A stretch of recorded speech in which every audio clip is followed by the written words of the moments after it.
మీ ఎలాంటి వ్యాపార ప్రకటనలకైనా వెంటనే మా ఛానల్ సంప్రదించండి. శ్రీ గురుభ్యో నమ. హరి ఓం. శ్రీ మహాగణాధిపతయే నమ. శ్రీ మహాసరస్వత్యై నమ. శ్రీ గురుభ్యో నమ. హరి ఓం.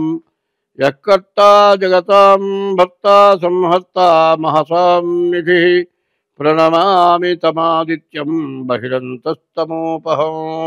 2025 సంవత్సరం సెప్టెంబర్ నెల 7వ రాశి తులారాశి. ఈ తులారాశి ఎట్లా ఉందో చూసుకుందాం. ఈ తులారాశికి ఇప్పటి వరకు కన్యారాశి వరకు 6 రాశులు అయిపోయినాయి. ఈ 7వ రాశి ఉన్నంత బాగా ఏ రాశి కూడా లేదు. ఈ రాశికి అపజయం అంటూ లేదు. కానీ రాశి ఎట్లా ఉంటుంది తెలుసుకోవాలి. ఈ రాశి ఏమిటయా అంటే, నీవు పుట్టిన తారీఖు, నెల, సంవత్సరం, టైమును బట్టి నక్షత్రం వస్తుంది. ఆ నక్షత్రం మీద పేరు పెడితేనే నీ రాశి అవుతుంది. ఏదో పేరు పెట్టి నాది తులారాశి అనుకొని ఆనందపడద్దు. అట్లా రాశి తెలుసుకోవాలి అంటే ప్రతివాళ్ళు కూడా డేట్ ఆఫ్ బర్త్ ద్వారా జాతక చక్రం వేయించుకొని నీ నక్షత్రం ఏదో తెలుసుకొని ఆ నక్షత్రాన్ని బట్టి ఏ రాశి వచ్చిందో తెలుసుకొని ఈ రాశి అని నువ్వు అనుకొని మేము చెప్పేది తెలుసుకుంటే బాగుంటుంది. నీ రాశి తెలియాలంటే డేట్ ఆఫ్ బర్త్ కావాలి. అట్లా కాదు, డేట్ ఆఫ్ బర్త్ లేదండి, హస్త సాముద్రిక ద్వారానైనా సరే నీ రాశి తెలుసుకుంటానికి బాగా అవకాశం ఉంటుంది. కాబట్టి ఈ రాశిని బట్టి ఏదో పేరు పెడతారు. దేవుడి పేరు, తాత పేరు, తండ్రి పేరు, ముత్తాత పేరు, ఇట్లాంటివి పెడితే ఆ పేర్లను పట్టుకొని మీరు మా రాశి అనుకొని అనవసరంగా నష్టపడద్దు. శని 6ంట ఉన్నాడు, ఆల్రౌండర్. నీకు ఏది కావాలంటే అది ఇస్తాడు. గురువు 9ంట లక్ష్మీ స్థానంలో ఉన్నాడు. నీకు విద్య, ఉద్యోగం, విదేశీయానానికి వెళ్ళటానికి బాగా మంచి సమయం. శుక్రుడు 10ంట ఉన్నాడు. మరి ఇల్లు కట్టుకుంటానికి, వివాహంగా కావటానికి, మంచి సంతానం కలగటానికి చాలా బాగుంది. మరి ఈ సింహరాశికి ఎట్లా ఉంది? రవి బుధుడు రవి స్వక్షేత్రంలో బుధుడితో కలిసి ఉన్నాడు. కాబట్టి బుధాదిత్య యోగం. వ్యాపారం బాగా సాగుతుంది. వ్యాపారంలో బాగా డబ్బులు వస్తాయి. మరి వ్యాపారమే కాదు, మరి వేరే చదువుల్లోకి వచ్చేటకల్లా మరి MBA అంటారు. ఈ MBA చేసేటువంటి వాళ్ళు, CA చేసేవాళ్ళు కానీ వాళ్ళు కూడా వ్యాపార సంబంధమైన జాబ్ చేస్తారు. దాంట్లో బాగా ప్రమోషన్ పోవటానికి బాగా అవకాశం ఉంది. కేతువు కూడా రవి బుధుడు కేతువు 11ంట ఉన్నారు. ఈ 11ంట మీకు ఎంతో మేలు చేస్తారు. కాబట్టి ఈ రాశి వాళ్ళకి ఎదురు లేకుండా ముందుకు వెళ్ళటానికి బాగా అవకాశం ఉంది. ఇది పూర్తిగా మీ రాశి అవునా కాదా ఇది తెలుసుకోవాలంటే ముందు మీ జాతక చక్రం వేసుకొని మీ రాశి ఇది నిర్ణయం అయితే లగ్నం కూడా చూసుకోవాలి. ఈ రాశి వల్ల 25 వంతులే ఫలితం వస్తుంది. జన్మ లగ్నం వల్ల 75 వంతుల ఫలితం వస్తుంది. మరి మీ జన్మలగ్నం ఎట్లా ఉంది మీరు అది చూసుకోండి. అట్లా చూసుకున్నట్లయితే మీకు అన్ని విధాలా బాగుంటుంది. ఎప్పుడు కూడా మనం బాగున్నప్పుడు, మన చేతిలో డబ్బులు ఉన్నప్పుడు, మనకు మంచి ఆదాయం వచ్చేప్పుడు, బాగా సంతోషంగా ఉన్నప్పుడు ఎంత జాగ్రత్త పడతామో ముందంత కష్టపడకుండా, బాధలు లేకుండా సుఖంగా మనం బతుకుతాం.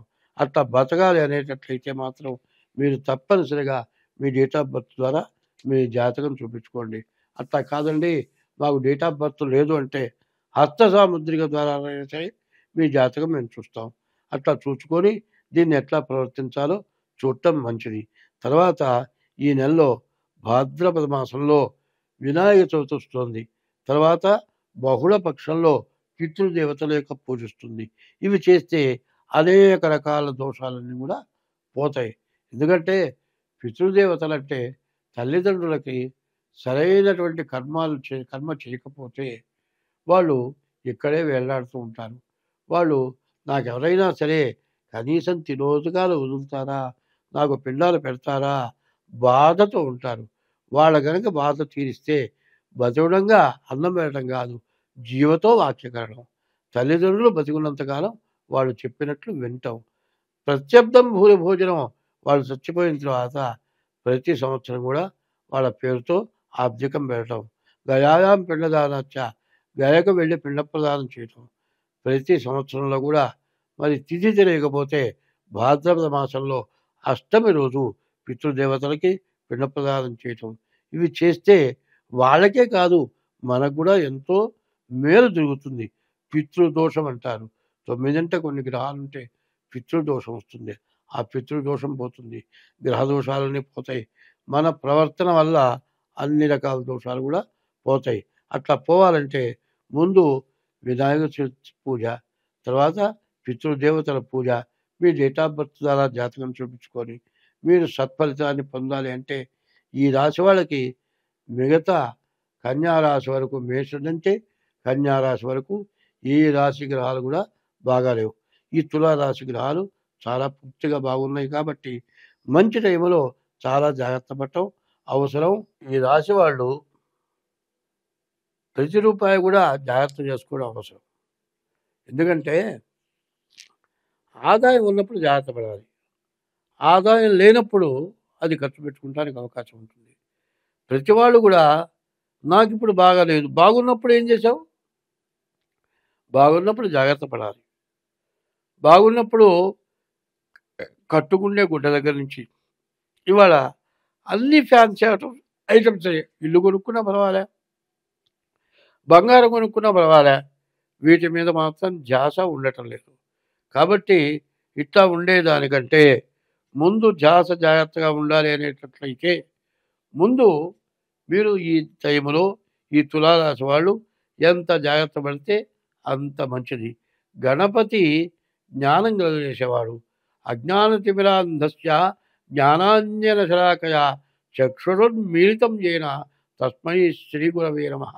అజ్ఞానం అనేటువంటి చీకటిని పోగొట్టి జ్ఞానాన్ని కలుగజేసేటువంటి వాడు గురువు. ఈ గురువు ఎట్లా అంటే దేవగణాలందరికీ కూడా గురువైనాడు.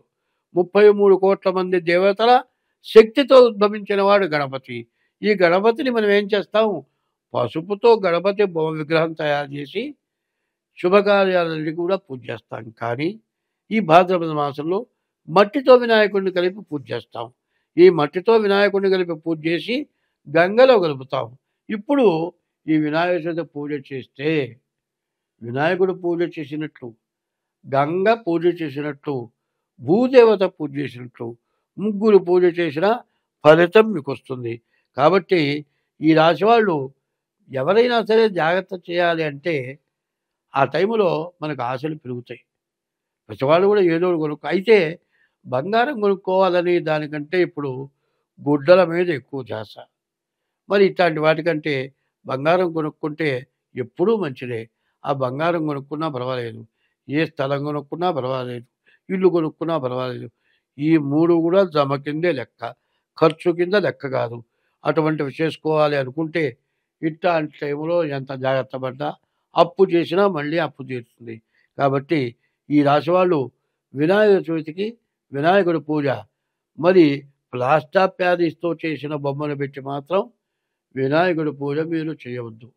మట్టితో తయారైన వినాయకుడిని కూడా తయారు చేస్తున్నారు. వాటర్ పెయింట్ వేస్తున్నారు. మీరు చూడండి, వాటర్ పెయింట్ మట్టితో బొమ్మ తయారు చేసి దానికి వాటర్ పెయింట్ వేసి వినాయకుడు బొమ్మ అమ్ముతున్నారు.